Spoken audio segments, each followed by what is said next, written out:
Sa taba, pakinggan mo to ha. Papaliwanag ko. Ito example number 6 ha. Sinend ko na yan sa Facebook mo.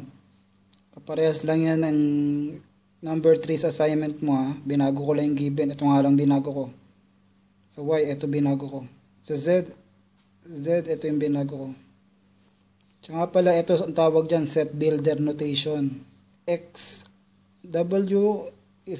W is composed of all elements of X such that X is greater than 0 and less than 5.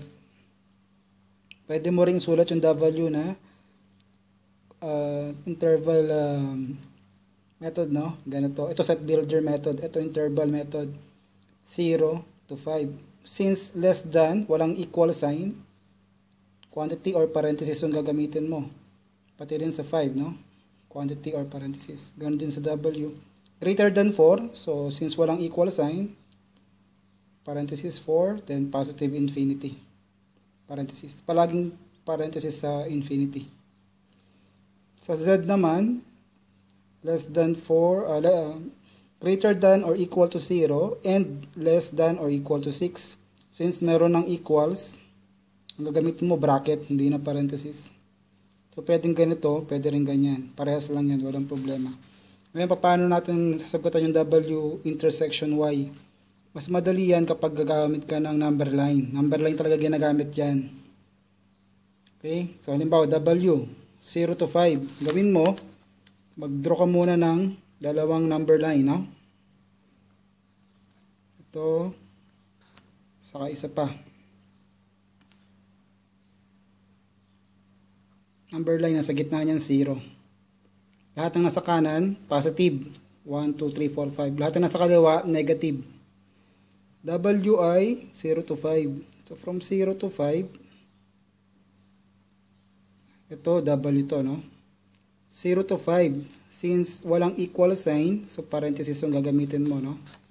So, 0 to 5, mula saan lahat yan? Mula 0, hindi nga lang kasama 0, ha? Kasi walang equal sign eh. Hanggang 5. So lahat ng numbers, pati mga may butal, 0.2, 0.3, 0.4, 0.5, 2.3, lahat yan. Lahat yan, nandyan, no? Kasama dyan. Hindi lang kasama yung 0, saka 5, kaya parenthesis. Kasi walang equals, eh, no? Ngayon, sa W naman, greater than 4. So, let's say, ito yung 4. Ito banda ng 4. Tansyahan lang yan, estimate lang. So, 4, pataas. So, mula 4, hindi kasama 4, walang equal sign, no? So, gamit ulit tayo ng parenthesis. Papataas. So, walang hangganan yan. Hanggang infinity na yan. Kaya gagamit tayo ng arrow.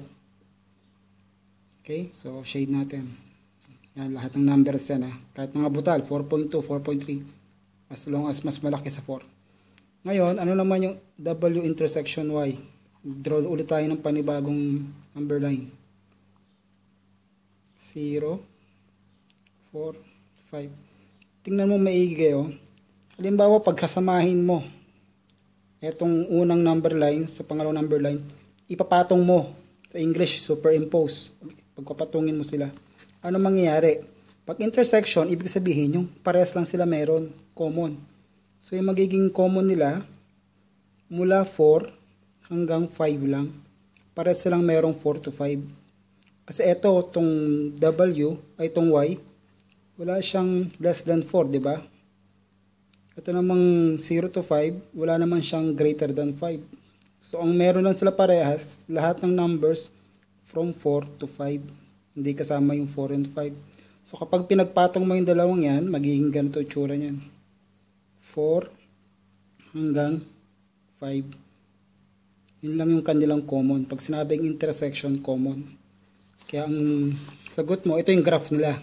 Ngayon, pag isusulat mo sila sa set builder notation, so, W intersection Y ay equal sa all elements of X such that X is greater than 4.